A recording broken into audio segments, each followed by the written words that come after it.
Chennai to Trichy தூரம் இனி அரை மணி நேரம் தானா?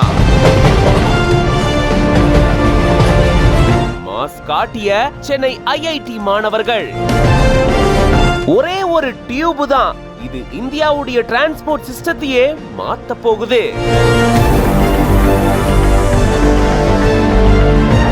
மணிக்கு 1000 கிலோமீட்டர் வேகத்தில் பாயும் ஹைப்பர் லூப் ட்ரெயின். போக்குவரத்து துறையில நிறைய மாற்றங்கள் வந்துட்டே இருக்கு. புது புது ரயில்கள், பேருந்துகள்னு இதுலயுமே அட்வான்ஸ்டு டெக்னாலஜி கொண்ட வாகனங்கள் அறிமுகப்படுத்தப்பட்டுட்டே வருது. அந்த வகையில இப்போ இந்தியால ரொம்பவே பிரபலமா இருக்கிறது வந்தே பாரத் ரயில். இப்போ அதெல்லாம் தூக்கி சாப்பிட்ற அளவுக்கு ஹைப்பர் லூப் ட்ரெயின் அப்படின்ற ஒரு வகையான ரயில் கூடிய விரைவில் மக்கள் பயன்பாட்டுக்கு வரும் அப்படின்னு எதிர்பார்க்கப்படுது. அதுக்கான சோதனையில தான் சென்னை ஐஐடி மாணவர்கள் ஈடுபட்டிருக்காங்க. ஒரு டியூபுக்குள்ள காந்த விசை ஈர்ப்பால இயங்கக்கூடிய ஒரு ரயில் தான் இந்த hyperloop train. Low pressure வேக்யூம்குள்ள இந்த ரயிலானது போகும்னு சொல்லப்படுது. இதுல டியூப், பார்ட்ஸ், டெர்மினல் அப்படின்னு 3 பாகங்கள் இருக்கு.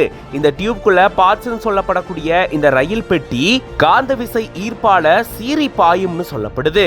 இந்த டியூப்குள்ள அந்தரத்துல பறந்தவாறு காந்த விசை ஈர்ப்பால மின்னல் வேகத்துல இது போகும்னு எதிர்பார்க்கப்படுது. அதுக்கான சோதனையில தான் சென்னை ஐஐடி மாணவர்கள் ஈடுபட்டு வராங்க.